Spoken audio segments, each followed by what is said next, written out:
வணக்கம். மாலை முரசு செய்திகளை விரிவாக பார்ப்பதற்கு முன் தலைப்புச் செய்திகள். கள்ளக்குறிச்சியில் அக்டோபர் 2ஆம் தேதி நடைபெறும் விசிக மது ஒழிப்பு மாநாட்டில் திமுக பங்கேற்பதாக விசிக தலைவர் திருமாவளவன் அறிவிப்பு. திமுக சார்பில் அமைப்புச் செயலாளர் RS பாரதி, TKS இளங்கோவன் பங்கேற்பார்கள் என முதலமைச்சர் தெரிவித்துள்ளதாக பேட்டி. கழகத்தின் சார்பில் அமைப்பு செயலாளர் RS பாரதி அவர்களும் செய்தி தொடர்பு செயலாளர் TKS இளங்கோவன் அவர்களும் பங்கேற்பார்கள் என்கிற உறுதியை வழங்கியிருக்கிறார்.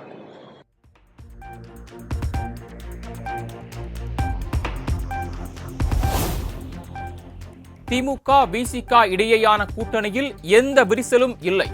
சர்ச்சைகளுக்கு முற்றுப்புள்ளி வைத்தார் விசிக தலைவர் திருமாவளவன். தயக்கமும் இல்லை.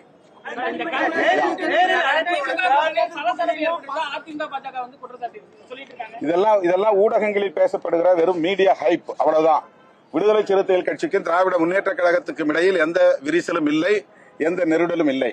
நாங்கள் எங்கள் கொள்கை நிலைப்பாட்டில் உறுதியாக இருக்கிறோம், அதை நாங்கள் முன்னிறுத்துகிறோம், அவ்வளவுதான்.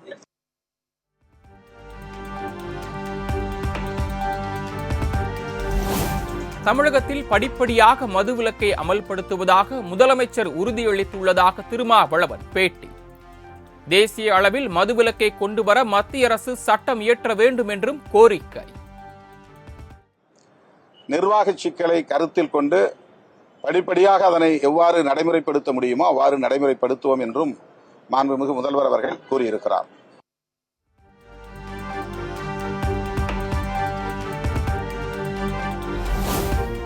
தேசிய மதுவிலக்கு கொள்கை ஒன்றை அறிவிக்குமாறு மத்திய அரசை தமிழ்நாடு அரசு வலியுறுத்த வேண்டும் என திருமாவளவன் கோரிக்கை. 1954ஆம் ஆண்டு மத்திய அரசு நியமித்ததைப் போல மீண்டும் மதுவிலக்கு விசாரணை ஆணையத்தை நியமிக்க வேண்டும் எனவும் வலியுறுத்த அறிவுறுத்தல்.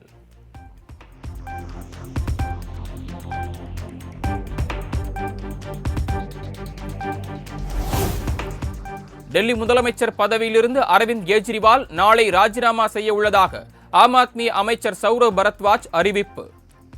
புதிய முதலமைச்சர் ஒரு வாரத்தில் தேர்வு செய்யப்படுவார் எனவும் தகவல்.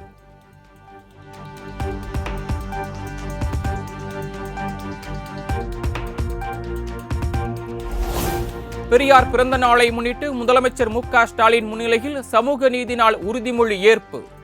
முதலமைச்சர் MK ஸ்டாலின் வாசிக்க அமைச்சர்கள் உள்ளிட்டோர் உறுதிமொழி ஏற்றனர்.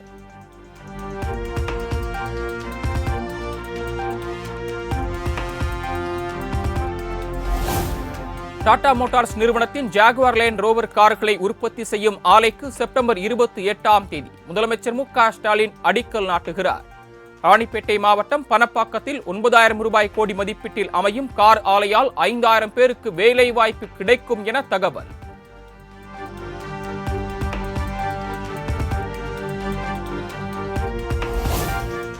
ராமசாமி படையாட்சியாரின் 107வது பிறந்த நாளையொட்டி தமிழக அரசு சார்பில் மரியாதை.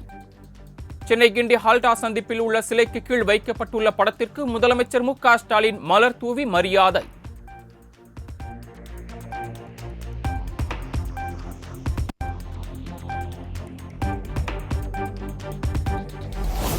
ராமசாமி படையாட்சியாரின் 107வது பிறந்த நாளையொட்டி பல்வேறு அரசியல் கட்சிகள் சார்பில் மரியாதை.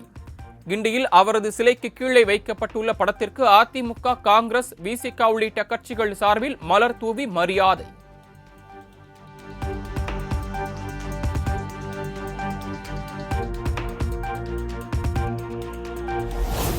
சென்னை நுங்கம்பாக்கம் CBI அலுவலகத்தில் ஓய்வு பெற்ற IPS அதிகாரி பொன் மாணிக்கவேல் ஆஜர்.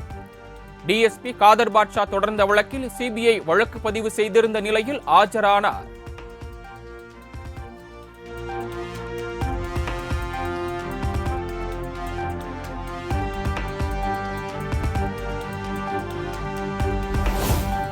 உடல் எடை குறைப்பு அறுவை சிகிச்சை செய்ததால் புதுச்சேரி இளைஞர் உயிரிழந்த விவகாரம். சென்னை தனியார் மருத்துவமனை தொடர்ந்து செயல்பட அனுமதித்த தனி நீதிபதி உத்தரவுக்கு இடைக்கால தடை விதித்தது உயர்நீதிமன்றம்.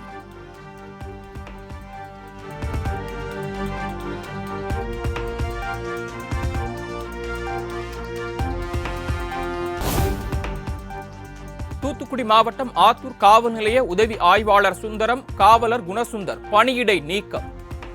ஆத்தூர் காவல் நிலைய எல்லைக்குட்பட்ட பகுதிகளில் A+ ரவுடிகளிடம் தொடர்பில் இருந்ததாக காவல் கண்காணிப்பாளர் நடவடிக்கை.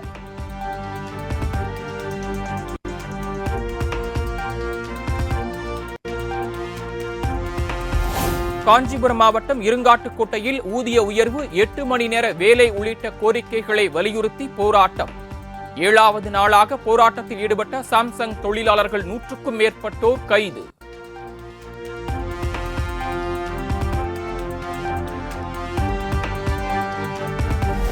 திருவள்ளூர் மாவட்டம் பூவிருந்தவல்லி பழஞ்சூர் கிராமத்தில் 500 கோடி மதிப்பிலான அரசு நிலத்தை மீட்கும் பணி தொடக்கம். நீதிமன்ற உத்தரவின் பேரில் பூவிருந்தவல்லி தாசில்தார் மற்றும் வருவாய்த்துறை அதிகாரிகள் முன்னிலையில் நடவடிக்கை.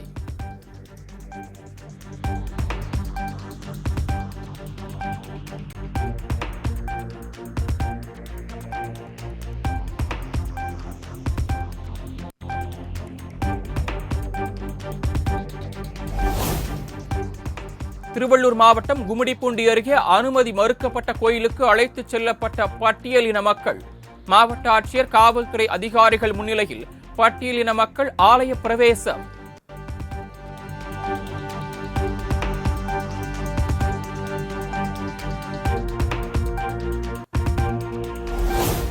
சென்னையில் ஆபரண தங்கத்தின் விலை சவரனுக்கு 120 ரூபாய் உயர்ந்து 55,040 ரூபாய்க்கு விற்பனை. 1 கிராம் தங்கம் 6,880 ரூபாய்க்கு விற்பனையாகிறது.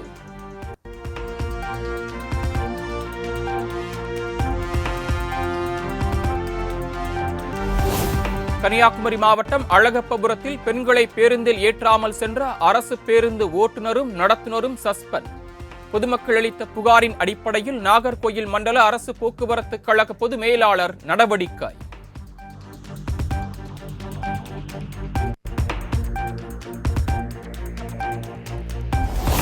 தொடர் விடுமுறையை முன்னிட்டு கன்னியாகுமரியில் குவிந்து வரும் சுற்றுலா பயணிகள். விவேகானந்தர் பாறை, திருவள்ளுவர் நினைவு மண்டபத்திற்கு செல்ல மக்கள் நீண்ட நேரம் காத்திருப்பு.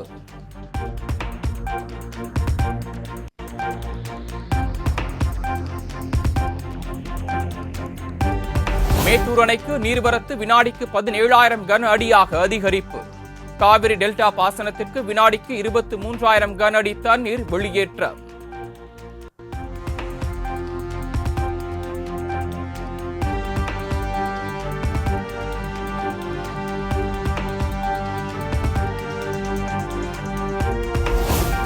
கள்ளக்குறிச்சி மாவட்டம் உளுந்தூர்பேட்டை அருகே இரும்பு லோடு ஏற்றி வந்த லாரி கவிழ்ந்த விபத்து. தேசிய நெடுஞ்சாலையில் அணிவகுத்து நிற்கும் வாகனங்களால் 2 கிலோமீட்டர் தூரத்திற்கு கடும் போக்குவரத்து நெரிசல்.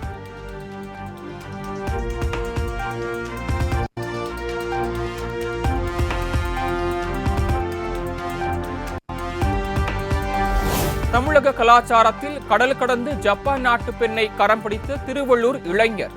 பாரம்பரிய உடையணிந்து கலந்து கொண்ட ஜப்பானியர்களை கண்டு வியந்த மக்கள்.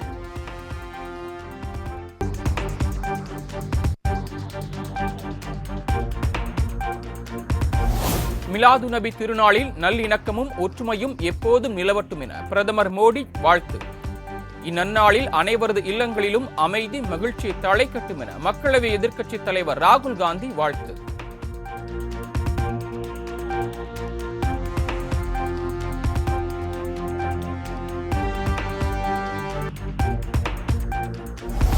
இரண்டாயிரத்து 29ஆம் ஆண்டுக்குள் ஒரே நாடு ஒரே தேர்தல் திட்டத்தை நடைமுறைப்படுத்த மத்திய அரசு திட்டம். ராம்நாத் கோவிந்த் தலைமையிலான உயர்மட்ட குழு அளித்த பரிந்துரைகளை நிறைவேற்ற முடிவு.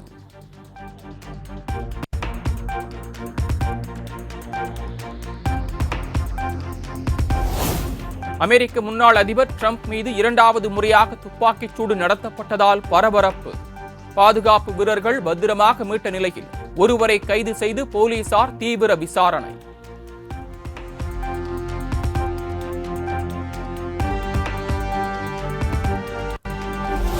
துப்பாக்கிச் சூட்டிலிருந்து தப்பிய டொனால்ட் ட்ரம்ப் நலமாக உள்ளார். குடியரசுக் கட்சியின் அதிகாரப்பூர்வ எக்ஸ் தளத்தில் பதிவு.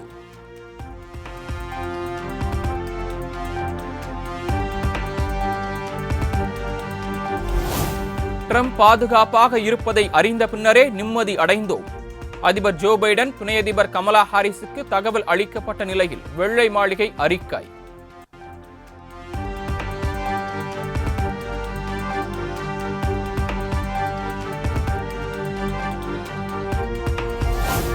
அமெரிக்காவில் அரசியல் வன்முறைகளுக்கு இடமில்லை என அந்நாட்டு அதிபர் ஜோ பைடன் திட்டவட்டம். ட்ரம்புக்கு தேவையான உரிய பாதுகாப்பு வழங்க அதிகாரிகளுக்கு உத்தரவிட்டுள்ளதாகவும் அறிக்கை.